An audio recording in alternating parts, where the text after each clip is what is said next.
My name is Cortland Avery, and I just watched my wife steal the company I built with my own bleeding hands. 3 years ago, we were equal partners in CloudTech Solutions, 50-50 ownership, shared dreams, shared midnight tears over impossible deadlines.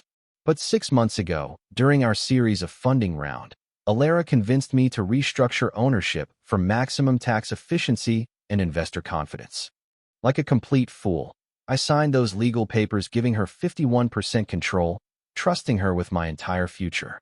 Today, she wielded that single percentage point like a corporate dagger straight through my heart.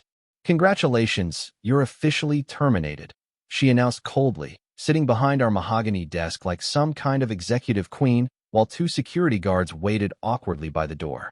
"Damon will take over as technical director effective immediately. The divorce papers are waiting at home on the kitchen counter." My hands trembled uncontrollably as I packed my ancient ThinkPad into its worn leather bag. But as those glass doors closed behind me for the final time, something crystallized in my racing mind. She thought that extra 1% made her completely untouchable. She had absolutely no idea what she'd just unleashed upon herself. This wasn't over. It was just beginning. The real architect of CloudTech was about to remind everyone who actually built this empire from absolutely nothing. That ThinkPad looked like electronic garbage to everyone else wandering through the office. The LCD screen had a jagged crack running diagonally from our first catastrophic all-nighter 3 years ago when exhaustion made me clumsy. The keyboard keys were completely worn smooth from thousands of hours of desperate coding sessions.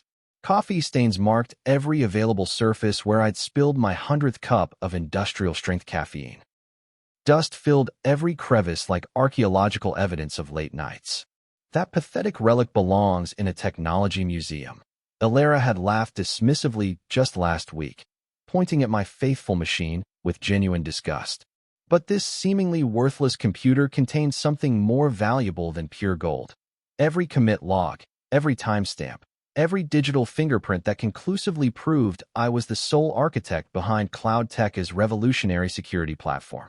While Elara wasted time playing corporate politics with her new boyfriend Damon, I'd been methodically documenting absolutely everything like a digital detective. Every breakthrough algorithm, every security protocol, every middle-of-the-night solution that saved our company bore my invisible digital signature embedded deep in the code itself. This laptop wasn't just a programming tool anymore. It was my insurance policy, my proof of ownership, my secret weapon waiting patiently for deployment. The complete truth lived safely in its memory banks, waiting for exactly the right moment to reveal itself. That moment was approaching faster than anyone could possibly expect. 3 years ago, Elara and I were completely broke dreamers sharing a cramped studio apartment that constantly reeked of instant ramen and quiet desperation.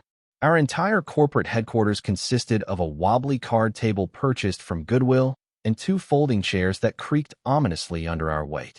I coded tirelessly on this same ThinkPad, while she handled client calls on a phone held together with silver duct tape and desperate prayers. We survived purely on love, unlimited ambition, and dangerous amounts of industrial-strength caffeine that kept us conscious for days. 50-50 forever and always, she whispered on our simple wedding day, wearing a $20 Target dress and clutching gas station flowers like precious roses. Equal partners in everything, no matter how successful we eventually become together. Those sacred words felt like unbreakable vows echoing through my soul back then. We built CloudTech from pure determination and sweat, working 18-hour days and sleeping on that uncomfortable couch between marathon coding sessions that lasted until sunrise. I created the revolutionary algorithms while she expertly handled the business development side. We were absolutely unstoppable together, finishing each other's sentences and sharing every small victory like it was pure magic. I should have recognized the subtle warning signs when sudden success started changing her fundamental personality. But love blinds you completely to red flags until it's far too late to protect yourself from inevitable heartbreak. The first visible crack in our supposedly perfect partnership appeared during our crucial series, A Pitch to Venture Capitalists. I'd spent 3 intensive weeks perfecting the technical demonstration, creating detailed slides that explained how our artificial intelligence could accurately predict cyber attacks days before they actually happened. Revolutionary technology that would completely transform the entire security industry forever. But when we confidently entered that intimidating boardroom filled with skeptical investors, Elara smoothly seized control of the entire presentation. "Our proprietary machine learning algorithms," she said with complete confidence, clicking through slides containing my mathematical models and original code. "Our advanced behavioral analysis systems." She spoke eloquently about my groundbreaking work like she'd personally written every complex equation herself. The impressed investors were completely mesmerized by her polished delivery, nodding approvingly while I sat there feeling like an awkward teenager at an adult dinner party. After successfully securing $2 million in desperately needed funding, she gently suggested I work on developing better communication skills, since I was apparently too technical for executive-level discussions with serious investors. That was the exact pivotal moment our equal partnership began dying slowly, though I was far too naive to recognize the systematic betrayal starting to unfold right before my trusting eyes. She'd planted the destructive seeds of my eventual downfall during our greatest triumph. Damon Keene slithered into our successful lives like a corporate snake, wearing perfectly tailored custom suits. Elara introduced him as our new director of operations during a Monday morning staff meeting, a senior position we'd never discussed creating and certainly hadn't budgeted for in our financial projections. He possessed movie star looks, perfectly maintained stubble, and calculated handshakes designed to project confidence and authority to everyone he encountered. His LinkedIn profile reads like pure Silicon Valley propaganda. Northwestern MBA, 3 successful exits, certified expert in synergistic growth optimization and market penetration strategies. Within the first few days, our entire office reeked constantly of his expensive designer cologne. Within just a few weeks, he was confidently attending every single technical meeting, smoothly translating my detailed explanations into corporate buzzword soup that somehow impressed everyone. "What Cortland means" became his most irritating favorite phrase, followed by meaningless jargon about leveraging scalable solutions to maximize stakeholder value through innovative methodologies. I'd spend 20 careful minutes explaining incredibly complex algorithms, and he'd somehow summarize everything in 30 seconds of business school nonsense that mysteriously impressed all the investors.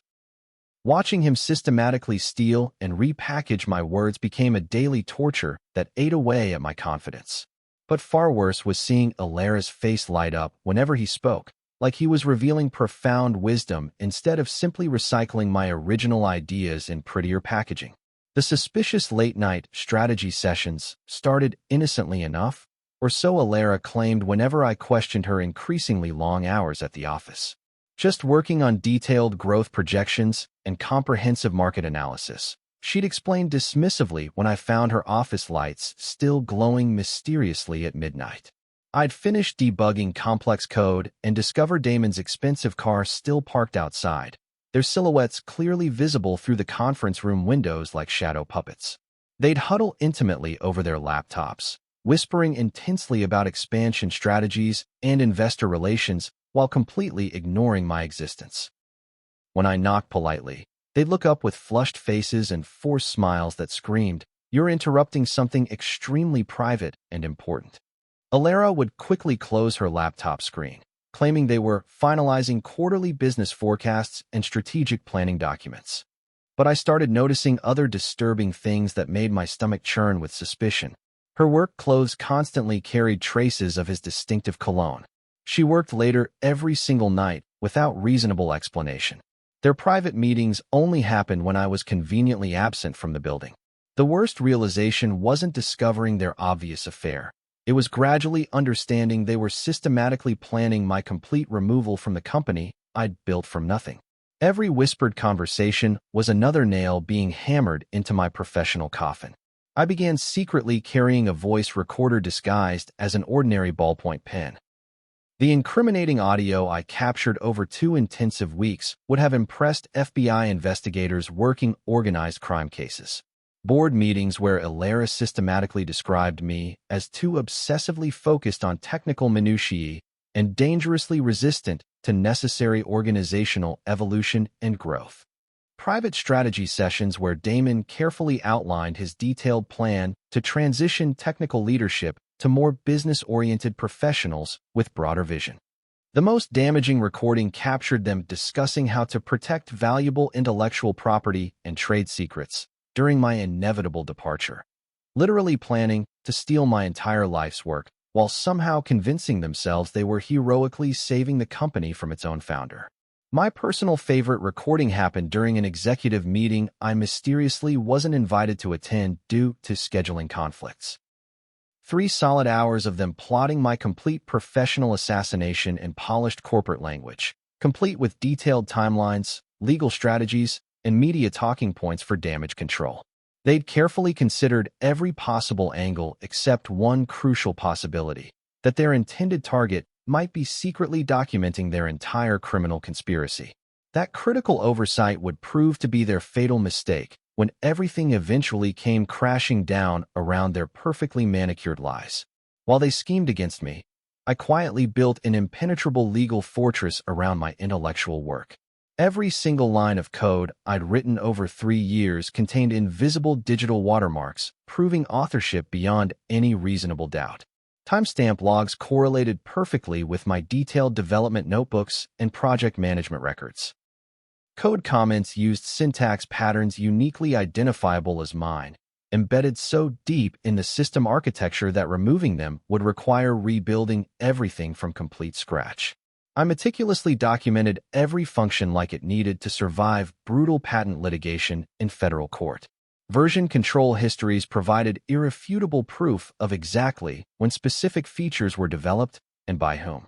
Technical documentation established the complex mathematical foundations that only I could have created. Email threads showed me patiently explaining intricate concepts to team members who'd later serve as credible witnesses in court. My code gradually became both an impenetrable shield against future theft and a razor-sharp sword that could prove ownership when corporate politics inevitably turned ugly and personal. Every algorithm carried my signature like invisible graffiti spray painted across a digital skyline. They could steal credit temporarily, but they couldn't erase the permanent evidence of creation itself. Their embezzlement scheme was breathtakingly sloppy for people who considered themselves criminal masterminds.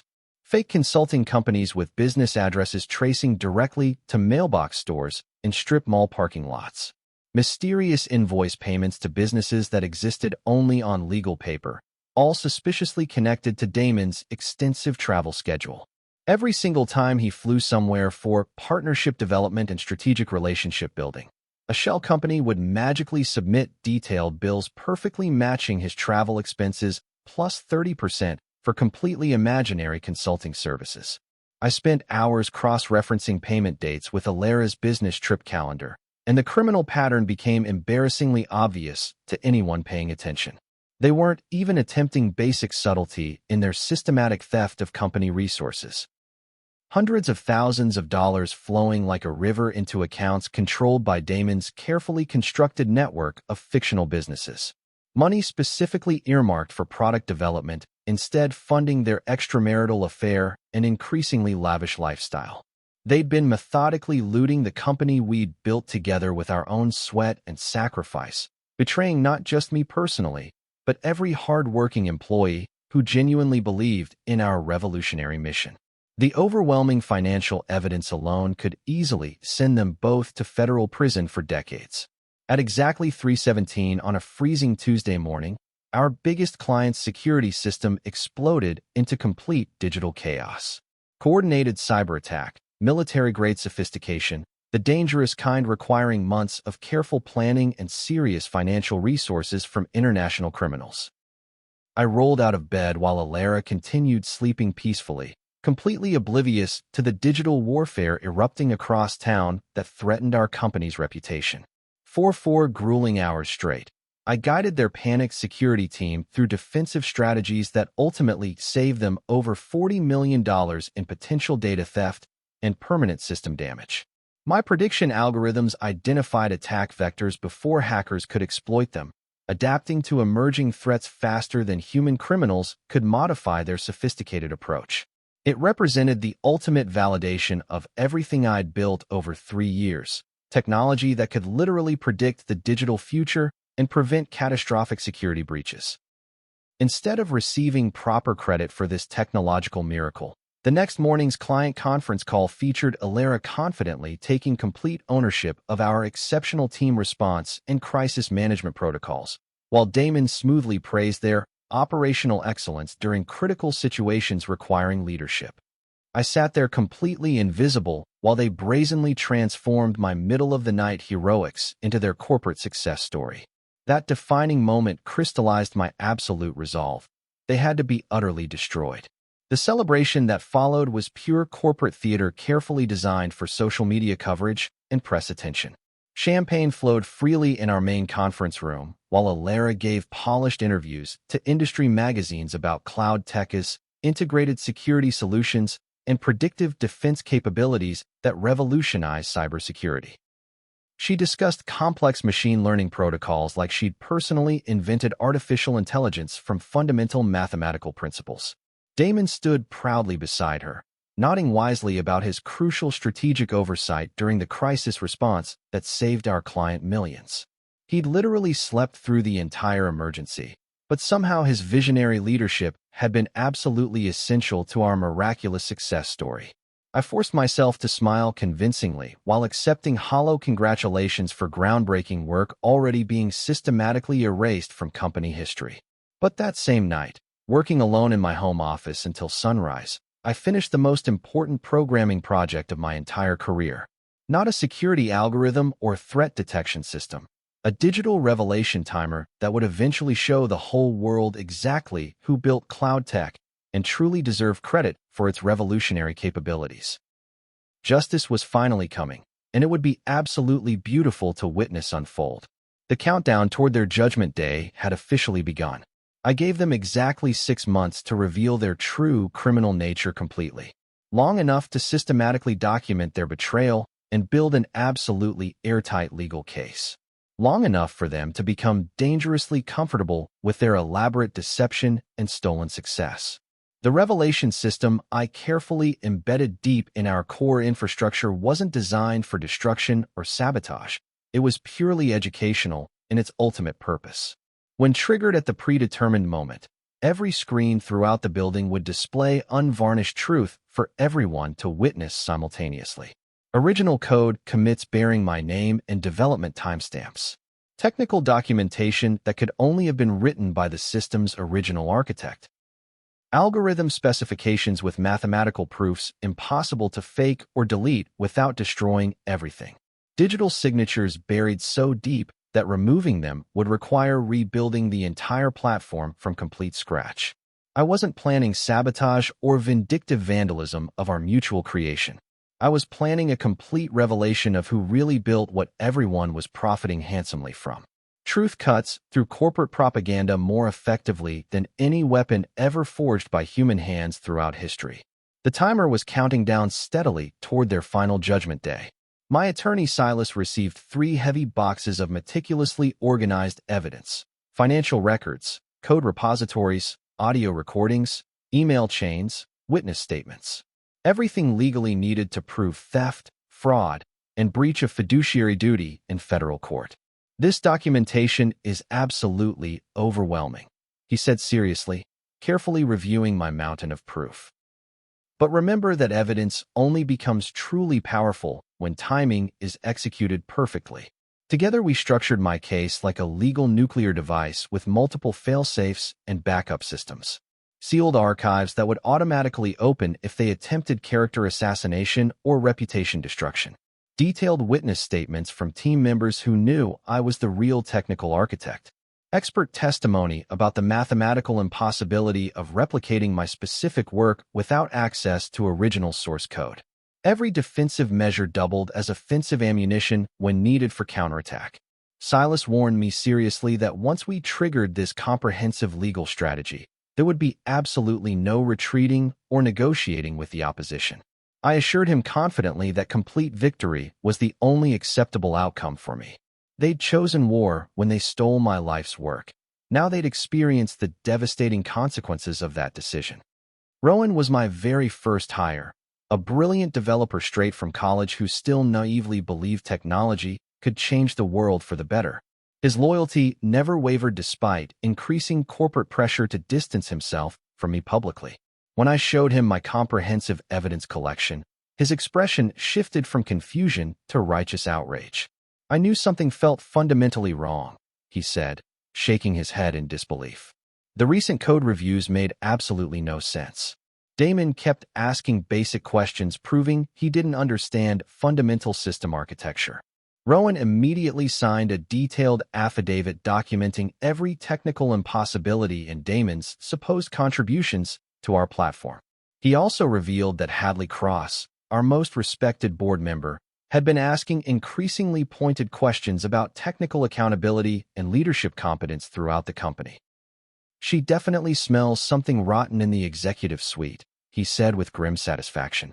That same afternoon, Hadley contacted me through mutual intermediaries, suggesting we meet for coffee to discuss industry developments and emerging technical challenges facing our sector. Key people were finally noticing the glaring inconsistencies in their carefully crafted narrative. The tide was turning decisively in my favor at exactly the right moment.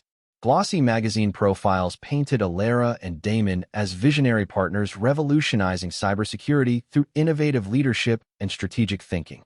They posed confidently beside server racks running my code, eloquently discussing their shared vision for digital security evolution and industry transformation. The interviews showcased their remarkable talent for taking credit without possessing any actual technical understanding. Elara discussed algorithmic breakthroughs like she'd personally written the underlying mathematical models herself. Damon explained comprehensive market strategies with supreme confidence despite never personally closing a single deal. But success built entirely on lies is fundamentally unstable and destined for spectacular collapse. They confidently scheduled a major system deployment without understanding the underlying architecture or potential failure points that could destroy everything. I watched quietly from the sidelines, knowing with absolute certainty that their dangerous incompetence would soon become impossible to hide from clients and investors. Some critical mistakes simply can't be explained away with clever corporate buzzwords and expensive public relations campaigns. Reality has a brutal way of exposing pretenders when stakes become high enough to matter. Their reckoning was approaching faster than they could possibly realize. The deployment failed more catastrophically than I dared hope for in my wildest dreams. 3 major enterprise clients experienced complete system crashes within the first few hours of launch. Error logs revealed basic configuration mistakes that no competent engineer would ever make in production environments. Customer databases became completely inaccessible due to connection failures and corrupted data structures. Real-time monitoring went offline across multiple installations simultaneously without explanation. Support teams fielded hundreds of increasingly furious calls while Damon desperately blamed junior developers and Elara frantically scheduled emergency damage control meetings with panicked clients. But our technical staff knew better than to accept convenient scapegoats for executive incompetence. Rowan secretly shared detailed screenshots of the failed deployment scripts. Amateur mistakes proving conclusively that neither executive understood the complex systems they claimed to have architected and built. Hadley Cross sent a scathing email to the entire board demanding immediate technical accountability and demonstrably competent leadership moving forward. The house of cards was wobbling dangerously in strong winds. I just needed to wait patiently for exactly the right moment to deliver the final push that would bring everything crashing down around their ears.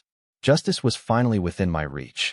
Maribel Quinn was an ambitious journalist desperately hunting for her career-defining story that would make her reputation. I provided her with carefully curated public documents that painted an intriguing picture when properly connected by investigative analysis. Corporate filings that directly contradicted their official company history and timeline. Timeline inconsistencies in their success narrative that raised legitimate questions about leadership claims and contributions. Technical concerns she could verify independently through industry sources and expert interviews. Her resulting article, CloudTech Leadership Questions, Who Built the Platform?, was diplomatically worded but devastatingly effective in raising doubts.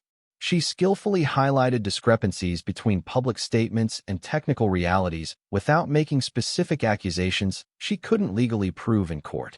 The piece sent immediate shockwaves through our competitive industry. Nervous investors began making uncomfortable inquiries, demanding detailed explanations. Competitors sensed weakness and started circling like hungry predators. Concerned client calls began within hours of publication across multiple platforms. Maribel followed up privately with a message that accelerated my pulse. This story has serious potential for major expansion. Would you consider going on the record officially? The media spotlight was finally illuminating their carefully constructed deception. Corporate damage control shifted into maximum overdrive mode. Elara scheduled multiple interviews, systematically painting me as technically outdated and fundamentally resistant to innovation and necessary growth initiatives. Damon appeared on popular tech podcasts explaining how CloudTech had evolved beyond its founder's limited vision and narrow perspective. They hired expensive PR consultants to craft sophisticated messaging about natural leadership transitions in rapidly scaling technology companies. The professional spin was polished and temporarily convincing to casual observers reading headlines. But Hadley Cross remained deeply skeptical of their convenient explanations. She formally called for an independent technical audit, citing fiduciary responsibility to investors and client trust obligations that couldn't be ignored. The emergency board vote was much closer than they'd anticipated. 3 members supported their position, 2 abstained completely, and Hadley pushed aggressively for transparency and accountability. The comprehensive audit would commence in exactly 30 days. They had 1 month to prepare for scrutiny they couldn't possibly survive intact. The countdown to their complete exposure had officially begun, ticking toward 0 hour. Damon worked desperately around the clock to fabricate convincing technical documentation supporting their increasingly fraudulent narrative. But every commit log, code comment, and timestamp told the unalterable truth that couldn't be changed. While he created impressive presentations about theoretical system architecture, I preserved contradictory evidence, proving reality. Version control history was completely damning. 3 years of commits exclusively under my name, followed by mysterious silence after my termination. No programmer suddenly produces revolutionary breakthrough code without leaving extensive digital fingerprints throughout development processes. I sealed comprehensive archives with Silas, including explicit instructions. Release everything immediately if they attempt to destroy my reputation or bury the truth.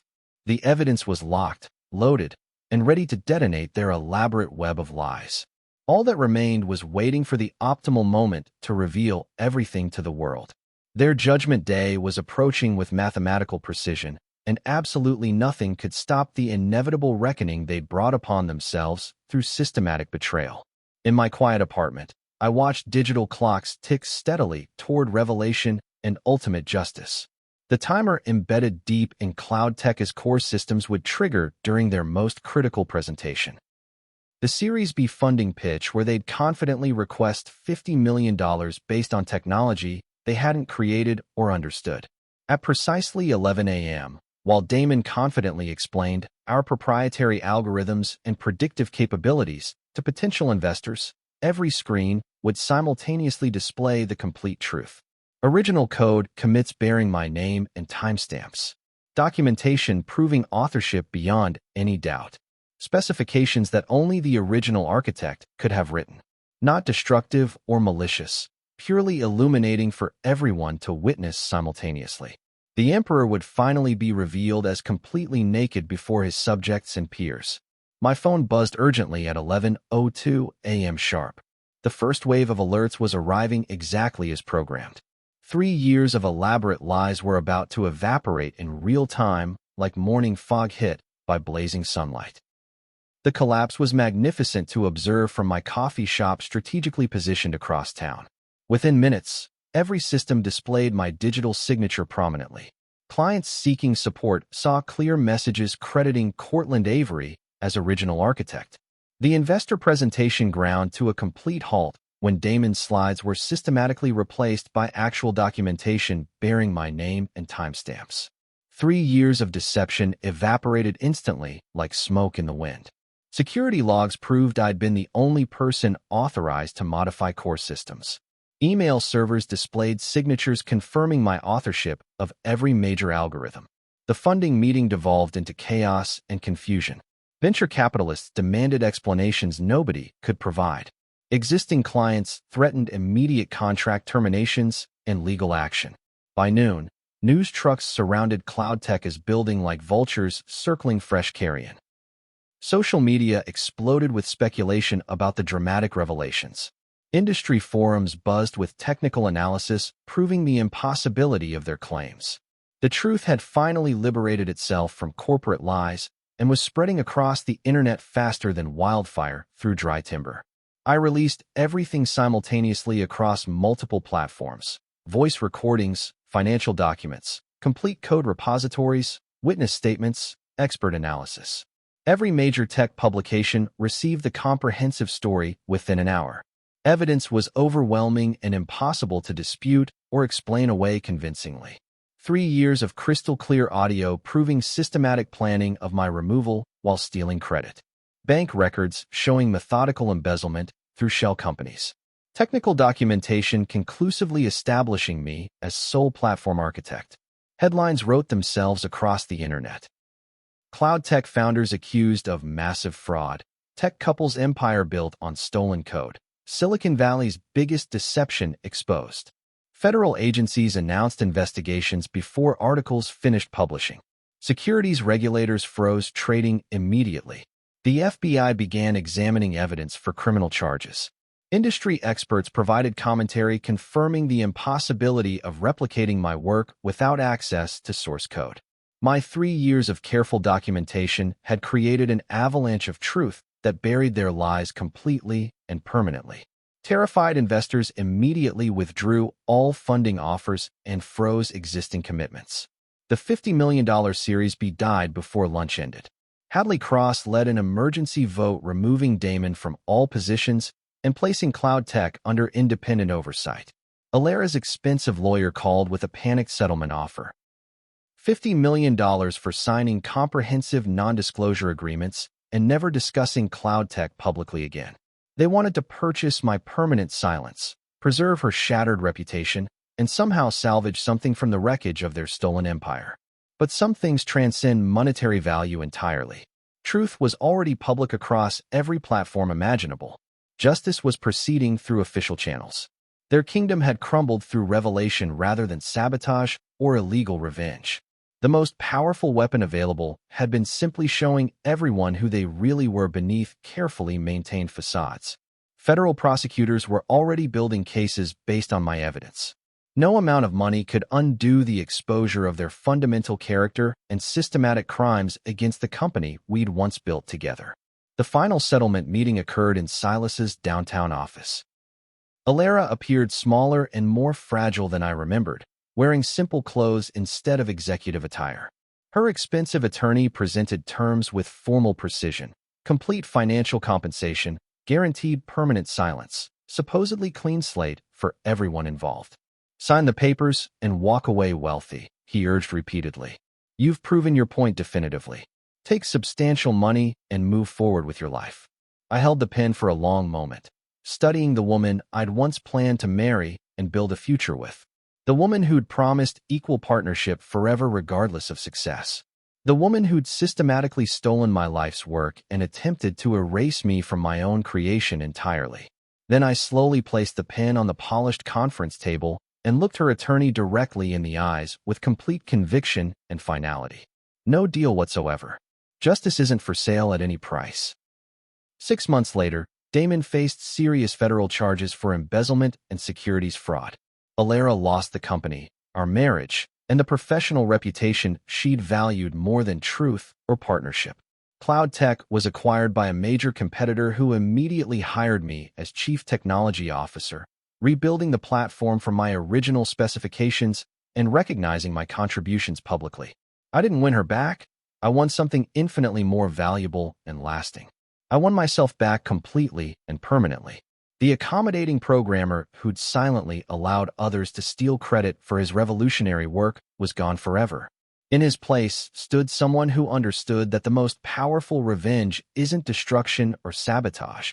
It's truth revealed at precisely the right moment for maximum impact. Sometimes that's sufficient to restore justice and change everything permanently. My name finally appears on every patent, exactly where it belonged from the beginning of our journey together before betrayal poisoned everything we'd built.